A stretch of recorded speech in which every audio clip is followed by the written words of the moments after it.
વિશ્વ ઉમિયા ફાઉન્ડેશનના પ્રણેતા અને પ્રમુખ આરપી પટેલના યુએસએ પ્રવાસ દરમિયાન વોશિંગ્ટન ડીસી ખાતે એક ભવ્ય અને મહત્વપૂર્ણ બેઠક યોજાઈ હતી।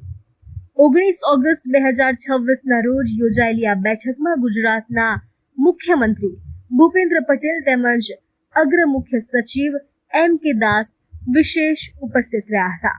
આ બેઠકમાં બીયુએફ યુએસએ સેન્ટ્રલ કમિટીના હોદ્દેદારો અને દાતાઓ મોટી સંખ્યામાં જોડાયા હતા।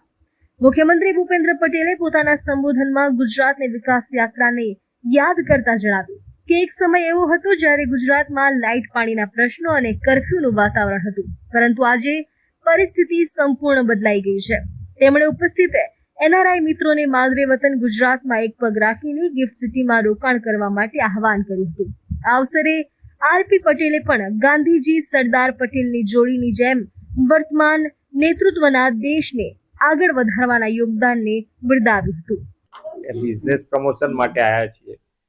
ભાઈ ગુજરાતમાં જેટલા બને એટલા વધારે ઇન્વેસ્ટ આવે એના માટેનું વાઇબ્રન્ટ સાહેબે 2003થી શરૂ કરેલું, એનો લાભ આપણને ગુજરાતને મળ્યો છે, પાકા પાયે મળ્યો છે, એમાં કોઈ ડાઉટ નથી।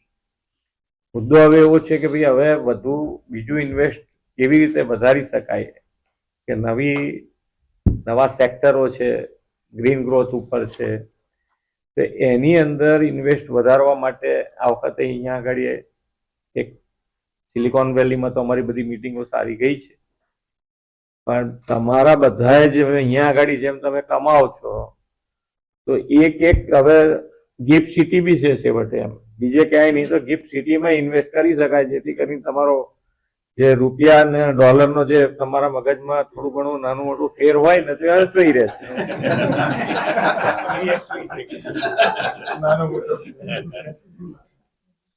પણ મુદ્દો એટલો છે કે દરેક જણે ત્યાં આગળ ઇન્વેસ્ટ કરવું જોઈએ। જો ગુજરાત માટેનું આપણા બધાને પ્રેમ હોય, અને બીજી દ્રષ્ટિએ કે ભાઈ ત્યાં આગળ એક પગ આપણો ત્યાં હોવો એ સારી વસ્તુ છે, ગમે તે પરિસ્થિતિમાં કામમાં આવે આપણને। એટલે તમે બધા, અને ગુજરાત તમને 2-3 વસ્તુ એટલી, તમારે તો કોન્ફિડન્સ એટલો જોઈએ કે ભાઈ ગુજરાત ફાઇનાન્શિયલી અત્યારે આખા દેશમાં ટોપ ઉપર છે।